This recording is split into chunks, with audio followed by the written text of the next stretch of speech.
My name's Jim McGee. I was born in Stillwell in 1939 to Leo Edward and Lillian McGee. Lived there until age 5 when we moved to Tahlequah.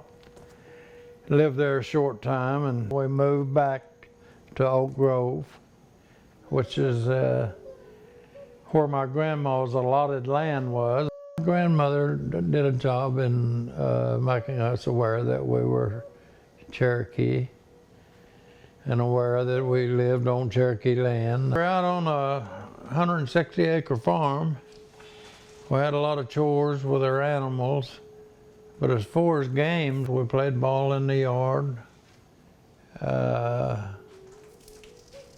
Not many games available to us. We made little paddle wheels, I think they called them. Took it seemed like it was a tobacco can and folded it around and nailed it on a board and then used a hub off of a wagon to roll in there. School building was about a mile from our house and had to cross a spring branch that when the weather's like it is now and raining and there's a lot of runoff water, that spring branch would get up where it was hard to get across. And I remember one particular instant where my cousin Shirley Jo, she was in the same grade that I was, and we all walked to school together, but the branch was up and I was elected to carry her across. So I put her up on my shoulders. If I'd have fallen, we'd probably both drowned. The winters seemed like they were much worse then than they are now. It was cold. There was a lot of frozen water on that branch that we had to cross. We made games out of that.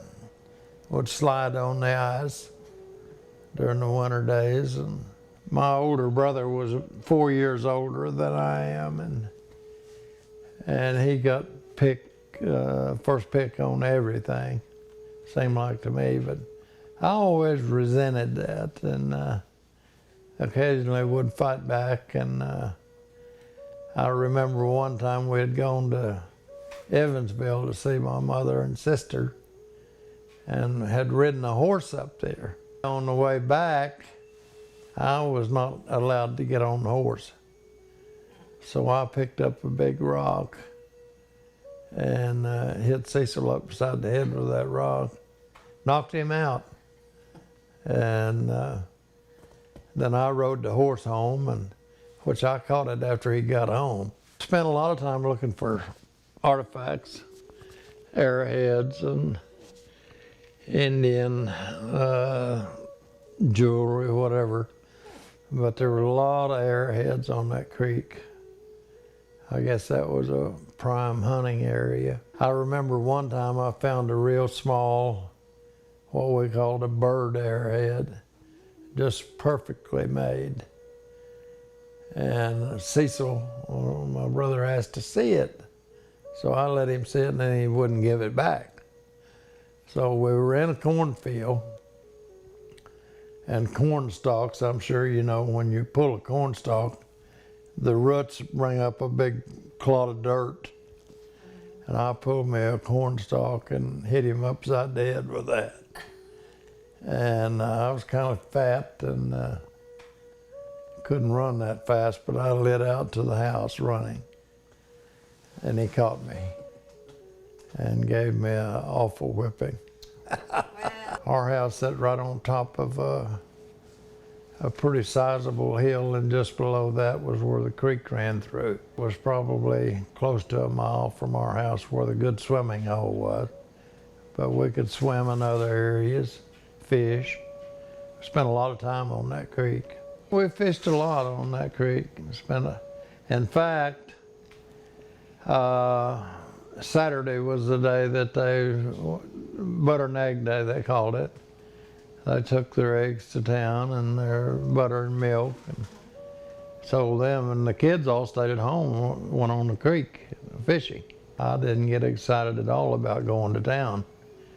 Only thing I got excited about was the candy they brought when they came back. And they always managed to do that. We would load up and go to different areas.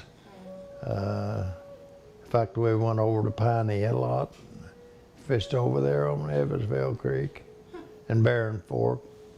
Took her lunch and had dinner on the grounds. Grandma usually fried up some chicken. She made a lot of crackling bread. Well, she'd put the cracklings in the cornbread and bake it. It's real good. But we always had plenty to eat. We kept things cool in the spring.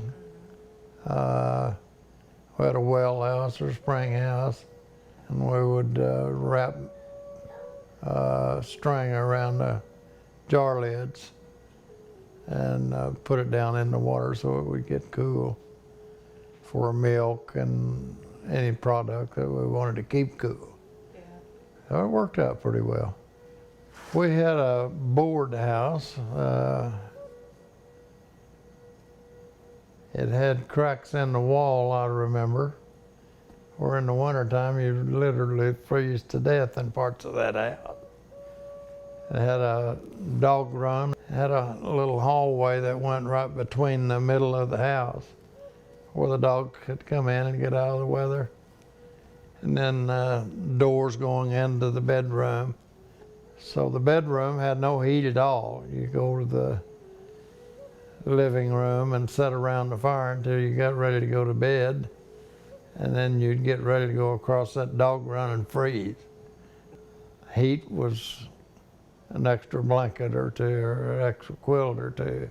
We were going to visit some neighbors that lived over east of where we lived and had to cut through a wooded area. And there was this particular snake that every time we'd cross through this area, there was a lot of sage grass in there, and it would raise up out of the sage grass and look like a cobra, but would scare us to death. And then when we'd run from it, it'd chase us. And we'd run just as fast as we could run, and when we'd stop, that snake would be right with us. So we had a lot of scary moments out of that snake. Do you remember getting your first pair of shoes? I do. It was a pair of boots, a pair of red boots. When we moved to the farm, we came across the field over to my grandma and grandpa's house. And before you got to the house, we came by the barn. There was manure and hay and soft stuff in the barnyard. And I walked out through there and got my boot stuck in there and never could retrieve them. They just went too deep. But anyway, that was the end of my little red boots.